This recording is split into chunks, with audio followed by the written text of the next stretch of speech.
আমার কাছে মনে হয় এই কেকটা আমি আজকে যেটা বানাবো এটার চাইতে সহজ এবং ইজি আর কোনো রেসিপি হতেই পারে না।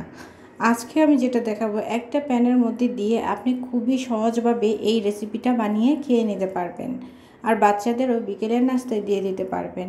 তো এখানে হচ্ছে প্রথমে একটা ডিম নিয়েছি, ডিমটা আমি ভালো করে ফেটে নিচ্ছি। নর্মাল রুম টেম্পারেচারের থেকে আমি এই ডিমটা নিয়েছি।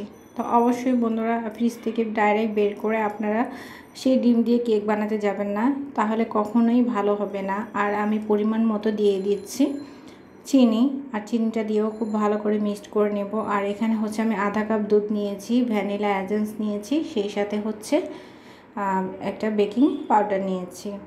সচরাচর আমি তেমন একটা কেক বানাই না, কারণ বাচ্চারা তেমন একটা পছন্দ করে না। তো মেয়েটা একটু বলছিল, ওর হঠাৎ একটু মন চেয়েছে যে প্যানকেক খাবে, তাই একটু বানাচ্ছি। যেহেতু ওদের কেক তেমন একটা প্রিয় না, ওদের কাছে বেশি ভালো লাগে না, কিন্তু সব বাচ্চাদেরই খুব ভালো এবং খুবই মজা করে খায়। কিন্তু ওরা তেমন একটা পছন্দ করে না, এবং বাইরে থেকে কিনে নিয়ে আসলেও তেমন একটা লাইক করে না, খুব কম ওরা পছন্দ করে। যখন ওদের ভালো লাগে ঠিক তখনই। আর এখন হচ্ছে পরিমাণ মতো আমি দিয়ে দিলাম চিনি।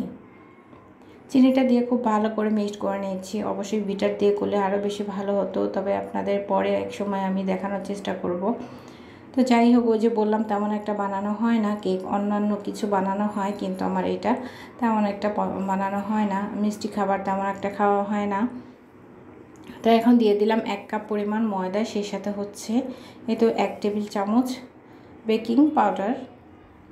অবশ্যই বেকিং পাউডারটা আমি দিয়ে দেবো। আর আমার যা বেকিং পাউডারটা থাকে আমি একদম ডিপ ফ্রিজে ফ্রোজেন করে রেখে দিই, কারণ এটা আমার প্রায় সময় লাগে না। আর যখন লাগে তখন আমার যতটুকু লাগবে আমি বের করে আবার এটা ফ্রোজেন করে রেখে দিই। আর এইভাবে করে রেখে দিলে আপনার যদি ডেট চলেও যায়, কিন্তু তবু আপনার কাজ চলবে।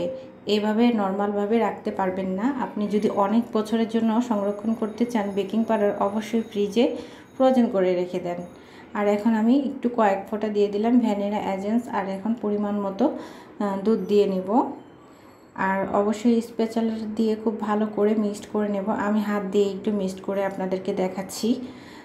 জাস্ট আমার এত কিছু দরকার নেই, আমি সাধারণভাবে যেভাবে করব সেটাই আপনাদের সাথে আমি শেয়ার করব। তো এই তো বলেছিলাম একেবারে সহজ এবং ঝটপটভাবে যেভাবে আমরা প্যানকেক তৈরি করি, তো সেই ভিডিওটাই আমি আপনাদের সাথে শেয়ার করি আমাদের। আর এখানে কিছু এই তো এভাবে মেখে এরপর হচ্ছে সামান্য পরিমাণ কিছু তেল দিয়ে দেব।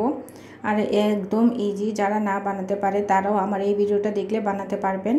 আর এখন এই তো পরিমাণ মতো একটু দুধ দিয়ে দিলাম, যে এইভাবে বেটারটা করে নিতে হবে। অবশ্যই যেন প্যানে দিলে একদম সুন্দরভাবে রাউন্ড হয়ে আসে।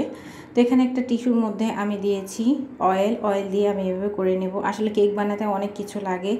আমি এই ভিডিওটা একদম সাধারণভাবে নর্মালভাবে সাজিয়েছি আপনাদের ইজি এবং সহজভাবে দেখানোর জন্য। তো এখানে এই তো ব্রাশ দিয়ে করলে ভালো হতো, আমার কাছে ব্রাশ নেই, তাই আমি টিস্যু দিয়ে এইভাবে করে মুছে তারপর আমি প্যানকেকটা বানিয়ে নেব।